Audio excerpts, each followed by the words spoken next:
नमस्कार, मैं हूं दीपाली राणा। आप देख रहे हैं शेयर बाजार लाइव और मैं हूं डिम्पी कालरा। तो आज बाजार के जो संकेत हैं वो अपने आप में बहुत बेहतर हैं। एसजीएक्स निफ्टी अपने आप में ये दर्शा रहा है कि बाजार के अंदर आज आपको कम से कम नेगेटिव सौदे यानी कि सेल के जो सौदे खड़े हैं अब उनको सोचना होगा कि बाजार से आप क्या करना चाहिए। जिनके पास पहले से बाइंग है उनके लिए एक रिलीफ रैली जरूर बनती हुई दिख रही है। और दीपाली ये बड़ी वजह है कि फिर से संकेत यूएस से ही है।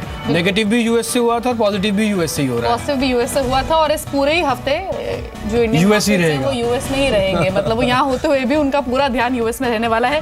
इस पर एक डिटेल्ड डिस्कशन हम करेंगे भी और आपकी स्ट्रैटेजी क्या होनी चाहिए यूएस इलेक्शन के मद्देनजर। बिल्कुल, फटाफट से एक एसजीएक्स निफ्टी का आंकड़े देख लेते हैं वो क्या कह रहे हैं। एसजीएक्स निफ्टी के अंदर आप देखेंगे तो आपका 67 अंकों की अभी भी तेजी देखने को मिल रही है। और ये बड़ी वजह है कि बाजार के अंदर आप आज सौदे अगर आप लॉन्ग के खड़े हैं तो आपको कम से कम आज थोड़ा रिलीफ मिलेगा। एक बार आउटलुक देख लेते हैं आज बाजार का क्या निकल के आ रहा है। अगर आप विदेशी बाजारों से संकेत कुल मिला के देखेंगे तो काफी हद तक पॉजिटिव है। भले परसेंटेज में एशियन मार्केट्स आपको बहुत ज्यादा बढ़त ना दिखे लेकिन कम से कम आपको फायदा जरूर दिलवा सकते हैं। एफबीआई की जो क्लीन चिट और नए जो पोल हुए हैं उसका फायदा मिल रहा है। कल होंगे अमेरिका में चुनाव तो इसलिए अगले 2 से 3 दिन के लिए आपको फिर से बाजार पर नजर रखनी होगी। बाजार में आज शॉर्ट कवरिंग आएगी, ध्यान रखें। ताजा खरीदारी शायद मार्केट के अंदर ना मिले, आपको आज शॉर्ट कवरिंग मिलेगी। उसमें जो बीटा जिनका हाई है जैसे कि मेटल, बैंकिंग, आईटी जो ज्यादा टूटे थे और खासकर सरकारी बैंक जो लगातार कई दिनों से टूट रहे थे उनके अंदर आज फिर से कुछ हद तक बाइंग देखने को मिल सकती है। इसलिए बाजार के अंदर आप 2 चीजें अच्छी तरह से समझ लें। एक तो शॉर्ट कवरिंग होगी, ताजा खरीदारी नहीं होगी। और दूसरा जिनका बीटा ज्यादा टूटा था, जिनका वो शेयर ज्यादा टूटे थे उनके अंदर मजबूती आ सकती है। पहला टारगेट 8550 का निफ्टी पे रख सकते हैं आप। तो बैंकिंग, मेटल, फार्मा और आईटी स्टॉक्स में रिकवरी दिख सकती है। बैंक में हालांकि बैंकिंग स्टॉक्स में आज एक डाइवर्जेंस रह सकती है। कहीं अच्छे नंबर्स आए हैं जैसे पीएनबी, वहां पर शायद खरीदारी दिखे। कुछ नंबर्स खराब भी रहे जैसे यूनियन बैंक, खराब नंबर्स की प्रोजेक्शंस आए ऐसे बैंक को लेकर भी, तो वहां थोड़ा अलर्ट रहिए आप। लेकिन चलिए शुरुआत कर लेते हैं यूएस मार्केट से ही। क्या क्यूज मिल रहे हैं, क्या डेवलपमेंट वहां पर हुई है जिसकी वजह से एसजीएक्स निफ्टी 70 अंकों पर ट्रेड कर रहा है। बताइए संदीप की एसजीएक्स निफ्टी 70-75 अंकों पर क्यों है? एक रिलीफ रैली है दीपाली। आप देखिए चाहे एसजीएक्स निफ्टी की बात करिए या एशियन मार्केट्स की बात कीजिए, एसजीएक्स निफ्टी करीब 70 पॉइंट और एशियन मार्केट्स करीब 1.5% के आसपास तक की रैली दिखा रहे हैं। दरअसल कल एफबीआई की ओर से हिलेरी क्लिंटन को क्लीन चिट दी गई है। जो ईमेल का पूरा मामला था जिसमें उन्होंने पर्सनल सर्वर से सरकारी ईमेल किए हैं, इसको लेकर जांच चल रही थी। जुलाई का जो फैसला था एफबीआई का उसी की तर्ज पर कल फिर से एफबीआई ने हिलेरी क्लिंटन को एक क्लीन चिट दिया और उसका असर आप देखिए डाउ फ्यूचर्स पे सीधे तौर पर देखने को मिला है। शुक्रवार को जो यूएस के मार्केट्स है, यूरोपियन मार्केट्स कमजोरी के साथ बंद हुए थे लेकिन कल जो एफबीआई का फैसला आया उसके बाद यूएस फ्यूचर्स अगर आप देखें उनमें करीब 225 पॉइंट के आसपास की तेजी सीधे तौर पे देखने को मिल रही है। और उसी का रिफ्लेक्शन आप देखिए एशियन मार्केट्स में भी देखने को मिला है। जिस तरह से एफबीआई ने कहा है कि उनके खिलाफ कोई भी सबूत नहीं पाए गए हैं, क्लीन चिट दी है, उसी का रिफ्लेक्शन आज एशियन मार्केट्स में देखने को मिला। और यही कारण है कि इंडियन मार्केट्स की शुरुआत तेज होगी और आज यूरोप कैसे खुलता है और रात को यूएस की कैसे शुरुआत होगी वो भी काफी इंपॉर्टेंट होगा आज के लिए। यही वजह है कि अगर आपको यूएस मार्केट के अगर आप आंकड़े देखेंगे आपको लाल निशान में दिखेंगे क्योंकि जो ये फैसला है क्लीन चिट मिलने का और जो पोल एग्जिट हुए, जो पोल सामने निकल के आए वो यूएस मार्केट के क्लोज होने के बाद के थे। तो इसलिए आपको फ्यूचर्स ऊपर दिखेगा लेकिन डॉव जोन्स अपने आप में जो है नीचे है, नैस्डैक भी अपने आप में नीचे दिखेगा। लेकिन फ्यूचर्स के हिसाब से आज उसका इंपैक्ट यूएस मार्केट्स पे आपको पड़ता हुआ दिखेगा। लेकिन इंडियन मार्केट्स पहले ही खुल रहे हैं तो उसका इंपैक्ट पहले से हम डिस्काउंट करके चलेंगे। डिम्पी, पर्सनली मेरा थोड़ा सा यहाँ पर एक कॉन्ट्राडिक्ट व्यू है। हम सब एफबीआई से क्लीन चिट मिलने की और हिलेरी क्लिंटन के लिए एक रिलीफ की बात कर रहे हैं लेकिन मेरा पर्सनल मुझे ऐसा लगता है कि क्योंकि 2 दिन में ऑलरेडी इतनी हैमरिंग हम देख चुके हैं सभी मार्केट्स की, कहीं ना कहीं अब वो ये एडजस्ट करने की कोशिश कर रहे हैं कि कोई भी विन करे ठीक है, अब हम तैयार हैं उसके लिए भी। क्योंकि आप देखिए पिछले 4 पोल्स आए हैं उसमें 3 में भले ही हिलेरी लीड कर रही है लेकिन एक चौथे पोल में दोनों में नेक टू नेक है। इनफैक्ट एक मेहमान भी हमारे साथ मौजूद हैं, उनसे बातचीत करते हैं। राधिका राव हमारे साथ है, इकोनॉमिस्ट है डीबीएस की। Radhika, good morning. और जब भी हम कभी इंटरनेशनल क्यूज उसके इम्पैक्ट की बात करते हैं तो आपकी याद जरूर आती है। अब ये बताइए कि ये जो यूएस में हो रहा है, अब हर दिन पोल चेंज हो रहे हैं, कंपटीशन नेक टू नेक है ट्रंप और हिलेरी में। हालांकि अभी लेटेस्ट पोल जो आए हैं उसमें हिलेरी लीड कर रही है लेकिन प्रोबेबिलिटी क्या नजर आ रही है और क्या असर आप देखती है इमर्जिंग मार्केट्स पर दोनों में से जो भी जीते उसके बाद? हाय, गुड मॉर्निंग। हाँ, आई थिंक आज सुबह का मेन डेवलपमेंट यही था कि जो एफबीआई की डायरेक्टर थे उन्होंने क्लिंटन को एक लेवल तक क्लियर किया है। इसकी वजह से हमें लगता है कि आज स्टॉक मार्केट बैलेंस आउट हो जाएंगे पिछले 4-5 दिन के लॉसेस के बाद।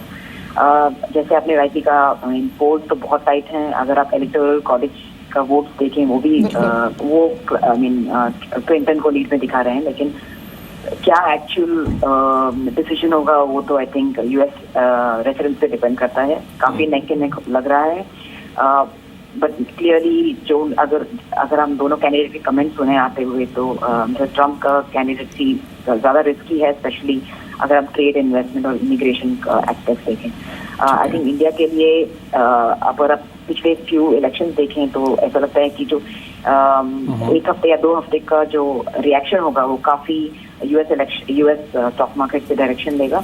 उसके बाद आई थिंक मेनली जो ट्रेंड है वही पिकअप करेगा. लेकिन इन्वेस्टमेंट बेसिस पे हमें इम्पैक्ट पड़ सकता है रेमिटेंसेस पर और सॉफ्टवेयर एक्सपोर्ट्स पर, एंड ये काफी इम्पोर्टेंट है करंट अकाउंट के लिए.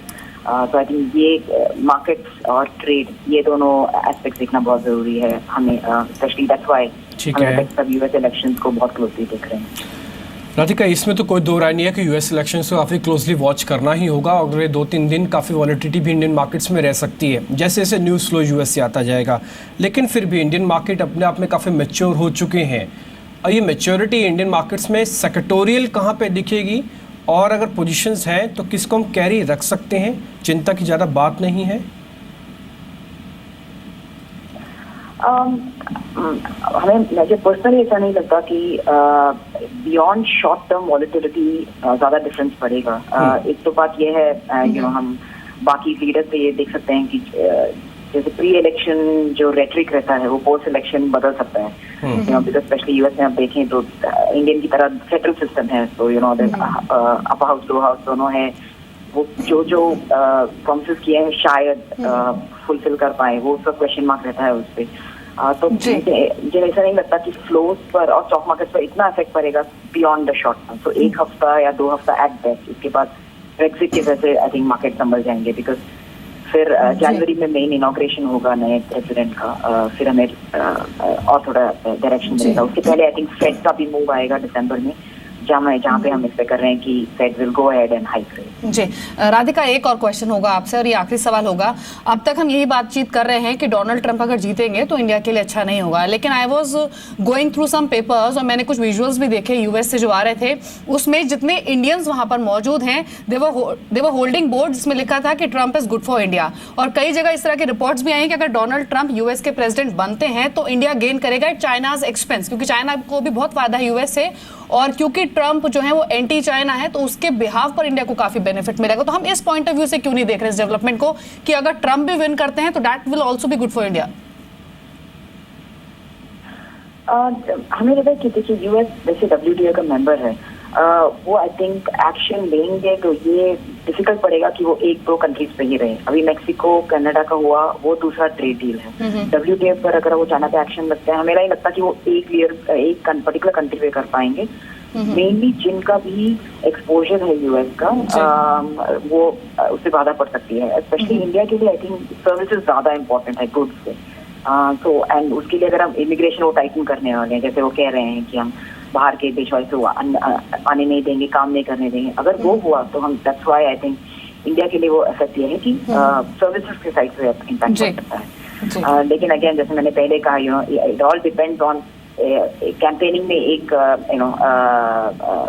रेटरिक रहता है और इलेक्शन होने के बाद दूसरा, तो वो हमें देखने की जरूरत है. लेकिन अगर हम प्योरली कमेंट्स फॉलो करें तो हमें लगता है कि या these are the main 2 sectors जिसमें हमें ध्यान रखना चाहिए. जी चलिए, शुक्रिया राधिका बातचीत करने के लिए और अपने व्यू शेयर करने के लिए. लेकिन डिम्पी, इंटरेस्टिंग फैक्ट है जितने भी इंडियंस हैं वहां पर यूएस में वो सारे ट्रंप के फेवर में हैं and they are like they were holding boards, लिखा था कि Trump is good for India. Sachin Arora US में मौजूद हैं, कुछ देर में उनसे हम जरूर जुड़ने की कोशिश करेंगे और ये जानेंगे कि एक्चुअल में इंडियंस का वहां पर क्या मूड है और यूएस सिटीजन्स का क्या मूड है. काफी इंपॉर्टेंट रहेगा क्योंकि एक जो ये हम शिफ्ट देख रहे हैं ये काफी इंटरेस्टिंग है. इंडियन मार्केट्स तो इसके लिए पूरी तरह से तैयार हो रही है. ऑलमोस्ट उन्होंने 300-350 पॉइंट जो गवाए हैं वो शायद ट्रंप के नाम पे ही गवाए हैं. अगर ट्रंप जीत भी जाते हैं तो कुछ ज्यादा चिंता की बात नहीं. भारतीय मार्केट को नुकसान नहीं होगा. 150-200 पॉइंट के अंदर एक आएगा फैक्टर, लेकिन शायद वो ब्रेक्सिट की तरह सेम डे ही कवर ना हो जाए. इस चीज के लिए भी आप प्रिपेयर रह सकते हैं.